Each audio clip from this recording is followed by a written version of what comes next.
आइयो, इनको जो है एड़ी में दर्द रहता है और साथ में किसी किसी को लाइकोमा, मतलब कहीं भी शरीर में गांठ होती है, पेट में, थाई में, कोहनी में, और उस गांठ को मल्ट करने के लिए सूक्ष्म व्यायाम बहुत ही आवश्यक है। इस तरह से हाथों के सूक्ष्म व्यायाम करना है। इस तरह से जितना भी हमारा कार्टिलेज है, आरबीसी डब्ल्यूबीसी इसमें रहता है, तो इसमें रोग प्रतिरोधक क्षमता बढ़ती है और कैंसर जैसी समस्या नहीं बनेगी। हमारा डब्ल्यूबीसी बैलेंस रहेगा। डब्ल्यूबीसी बढ़ने से तरह तरह की बीमारियां आ जाती है। तो इस तरह से सूक्ष्म व्यायाम हमें करना चाहिए। तो उंगली खोल के भी ऐसे करना चाहिए, मुंह बंद करके लंबे गहरे सांस ले और छोड़ें, फिर उंगली बंद करके इस तरह से। और बड़ी बंद के लिए अंगूठा अंदर ऐसे करके, उंगलियां बाहर, पूरा इस तरह से। और जब हाथों में थकान आ जाए तो इस तरफ से आगे झटका रहे, हाथ छोड़ते हुए सांस छोड़ें, हाथ को कंधे के लिए आके सांस भरें, इस तरह से। ऐसे ही हमको अपने आगे यहाँ भी करना है। लंबी गहरी सांस भरो, सांस छोड़ो। जो अभ्यास हमने आगे किए तो वही हम यहाँ भी कर सकते हैं। इस तरह ऐसे कलाई के लिए, हमारी बॉडी के लिए सूक्ष्म व्यायाम से आपका बना हुआ शरीर में जो मेद मांस की जो गांठ रहती है वो घुल जाएगी। इस तरह से पूरा ताकत से उंगलियों को खोलें और बंद करें। इससे आपके भुजबल्ली पर यहाँ पर प्रेशर पड़ेगा, जहाँ पर जो आपकी गांठ बनती है, फैट की जो भी गांठ है, दर्द वाली, बगल दर्द वाली, वो सब उसकी रीजनरेटिंग खत्म हो जाएगी और धीरे धीरे गांठ भी मल्ट हो जाएगी। और इस तरह से हाथों को जो है बचाव के सामान फैला कर यहाँ भी करें। फिर इसके बाद हम आते हैं पैरों के सूक्ष्म व्यायाम। पैरों के सूक्ष्म व्यायाम से पहले थोड़ा सा कोहनी कंधे के लिए कर लेते हैं। कोई सर्वाइकल पैर होता है, इस तरह से हम वगैरह सांस भरें और सांस छोड़ते हुए बैक भी करें। कोहनी को आपस में चिपका के पीछे की तरफ सांस भरते हुए, सांस छोड़ते हुए आगे, इस तरह से। उनको बैक पेन रहता है, वेरी कुछ कहीं भी हो सकता है, थाई में हो सकता है, इधर भी नसों में आपका अपरिपक्व प्रोटीन आ जाता है, कफ, तो उससे भी आपको बैक पेन होता है। तो इसके लिए राइट हैंड से लेफ्ट हैंड की कलाई पकड़ें, लंबा गहरा सांस भरते हुए लेफ्ट हैंड को खींचें, राइट हैंड के सहयोग से। कमर सीधी रहेगी, गर्दन सीधी रहेगी, नाक से सांस भर के जितनी देर तक आप उसको होल्ड कर सकें। सांस छोड़ते हुए वापस फिर सांस भरते हुए लेफ्ट हैंड से राइट हैंड को खींचें, इस तरह से।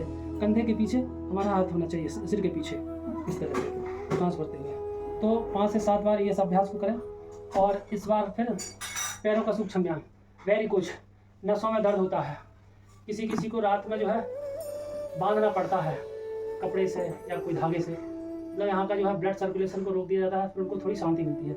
तो इसमें क्या है, अपरिपक्व प्रोटीन, जैसे हमारा मोशन डिसबैलेंस होता है, ठीक से प्रेस नहीं हो पा रहा है, तो वो अपरिपक्व जो प्रोटीन है, जो गैसें हैं, जो कलेजा कफ वगैरह जो रहता है विषैले तक, वो हमारी नस नाड़ियों में जाने लगते हैं। तो वो ऑक्सीजन का पावर को भी डिसकंटिन्यू करते हैं और ब्लड का सर्कुलेशन भी डिसकंटिन्यू होता है। तो पैरों का सूक्ष्म व्यायाम करेंगे तो उसका जामनेस खुलेगी।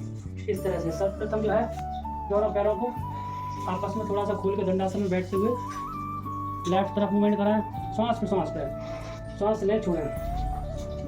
कम से कम 10 बार यह अभ्यास हम प्रारंभ में शुरू करें, फिर अभ्यास बढ़ने पर इसका टाइम पीरियड में बढ़ा सकते हैं। फिर जो है उंगलियों को पूरी ऊर्जा के साथ 10 से 20 बार आगे पीछे करें, पूरी ताकत के साथ करें। मुंह बंद करके नासिका से लंबी गहरी सांस लेना है। फिर कम से कम 10 बार हमको दोनों पंजों को आगे की तरफ खींचे, स्ट्रेचिंग करें इस तरह से।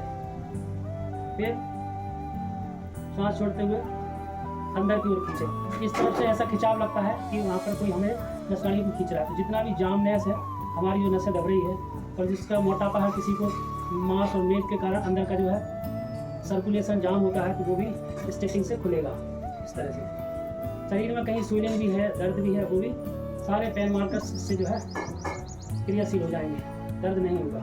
10 बार ऐसे करना है। फिर दोनों पैरों को इस तरह से जमीन पर पटकना है, पिंडली को और थाइस को। फिर आपको आपके जो घुटने हैं इनके भी कार्टिलेज हो जाते हैं, और कार्टिलेज के साथ साथ इनमें अपरिपक्व जो कफ है, कलेजा कफ, जो जठराग्नि में नहीं जा रहा है, वो कफ यहाँ पे जम जाता है, तो इससे सर्कुलेशन नहीं होता ब्लड का, ऑक्सीजन का, तो यहाँ स्वेलिंग, दर्द, कट कट की आवाज़ जैसी समस्याएं बन जाती है। तो इसको हम इस तरह से वाइब्रेट करा सकते हैं। यदि जांग को थोड़ा सा टाइट करके इस तरह से इसका मूवमेंट करना है। और यदि मूवमेंट नहीं होता है तो 10 बार इसको हम ऐसे इस तरफ से राउंड कराएं, क्लॉकवाइज एंटी क्लॉकवाइज।